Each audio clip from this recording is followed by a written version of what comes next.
UAE दौरे के दूसरे दिन आज प्रधानमंत्री नरेंद्र मोदी ने मसदर शहर का दौरा किया, जिसे जीरो कार्बन सिटी के नाम से भी जाना जाता है। इसे दुनिया का पहला सोलर सिटी भी कह सकते हैं। यहाँ प्रधानमंत्री ने इलेक्ट्रिक कार की सवारी की। इसके बाद पीएम ने एक प्रयोगशाला में जाकर शहर की नियोजन की व्यवस्था भी देखी। उन्होंने निवेशकों के साथ एक बैठक भी की। यूएई की यात्रा के दूसरे दिन प्रधानमंत्री आज संयुक्त अरब अमीरात के प्रधानमंत्री मोहम्मद बिन राशिद अल मखदूम और अबू धाबी के क्राउन प्रिंस शेख मोहम्मद बिन जायद अल नहयान से मुलाकात करेंगे। व्यापार, निवेश और ऊर्जा सहयोग वार्ता के मुख्य एजेंडे में सबसे ऊपर रहेंगे। नई दिल्ली के लिए रवाना होने से पहले प्रधानमंत्री का दुबई क्रिकेट ग्राउंड में करीब 50,000 भारतीयों के एक समारोह को संबोधित करने का कार्यक्रम है। प्रधानमंत्री नरेंद्र मोदी ने कल अबू धाबी में यूएई की सबसे बड़ी मस्जिद शेख जायद ग्रांड का दौरा किया। प्रधानमंत्री बाद में अबू धाबी में रह रहे सैकड़ों कामगारों से भी मिले और उनकी समस्याओं के बारे में जानकारी ली। यूएई की राजधानी अबू धाबी में मंदिर का निर्माण किया जाएगा।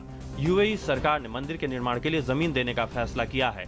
मंदिर निर्माण के लिए यूएई सरकार द्वारा जमीन देने की पेशकश का प्रधानमंत्री नरेंद्र मोदी ने स्वागत किया है। इसकी जानकारी विदेश मंत्रालय के प्रवक्ता विकास स्वरूप ने ट्वीट कर दी। भारत ने जम्मू कश्मीर में नियंत्रण रेखा एवं सीमा पार से पिछले कुछ दिनों से जारी भारी गोलाबारी को लेकर पाकिस्तान को सख्त चेतावनी दी है। भारत ने कहा है कि पाकिस्तान अपनी सेना को काबू में रखे और उसे सीमा पर शांति एवं स्थिरता को आघात न पहुंचाने दे। पाकिस्तान के उच्चायुक्त अब्दुल बासित को कल इस बाबत साउथ ब्लॉक में तलब किया गया और गोलाबारी पर कड़ी नाराजगी जाहिर की गई। इस फायरिंग में 6 लोगों की मौत हो गई। रक्षा मंत्री मनोहर पर्रिकर ने कहा है कि पाकिस्तान की ओर से संघर्ष विराम के लगातार उल्लंघन को देखते हुए पाकिस्तान से लगी सीमाओं पर सुरक्षा बढ़ाने और घुसपैठ रोकने के लिए कदम उठाए जा रहे हैं। पर्रिकर वनवासी विकास समिति के कार्यक्रम में भाग लेने छत्तीसगढ़ के बिलासपुर में थे। मध्य प्रदेश में सत्तारूढ़ भारतीय जनता पार्टी ने 10 नगर निकाय के चुनाव में से 8 में जीत दर्ज की है। ये चुनाव 12 अगस्त को हुए थे। पार्टी ने मुरैना और उज्जैन नगर निगम के महापौर का पद भी जीता है। भाजपा ने 6 नगर परिषदों और कांग्रेस ने 1 नगर परिषद में अध्यक्ष पद पर विजय हासिल की है। भारतीय प्रतिस्पर्धा आयोग के प्रमुख अशोक चावला ने ऊंचे हवाई किरायों पर अंकुश की मांग पर अपनी प्रतिक्रिया देते हुए कहा कि विमान किरायों की सीमा निश्चित करना प्रतिस्पर्धा नियमों का उल्लंघन होगा, क्योंकि इससे बाजार ताकतों की गतिविधियां दब जाएंगी। प्रतिस्पर्धा आयोग के प्रमुख अशोक चावला ने कहा कि इस तरह का कदम प्रतिस्पर्धा और नियमन मुक्त के सिद्धांत की दृष्टि से अनैतिक होगा।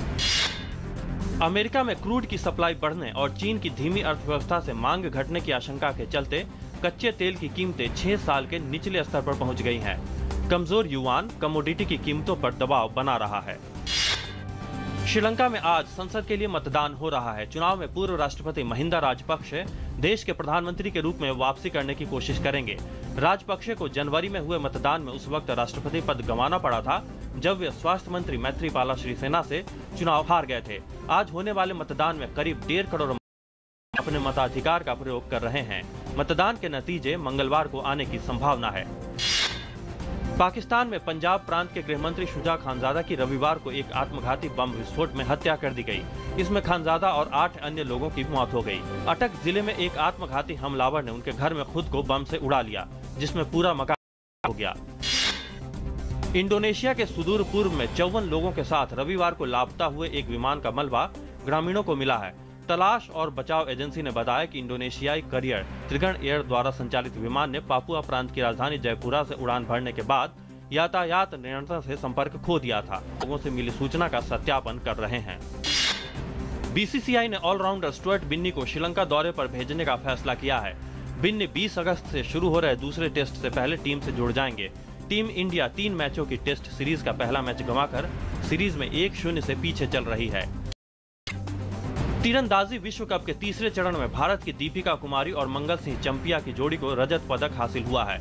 मिश्रित रिकर्व के फाइनल मुकाबले में दीपिका और मंगल को मैक्सिको के जुआन रेने सेरानो और आइदा रोमान ने शिकस्त दी। मैक्सिको की जोड़ी ने मुकाबले को 5-1 से अपने नाम करने में सफलता पाई।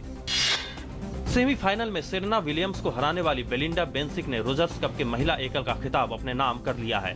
उन्होंने फाइनल में सिमोन हालेप को मात दी। वहीं पुरुष मुकाबले में ब्रिटेन के एंडी मरे ने नोवाक जोकोविच को हरा दिया।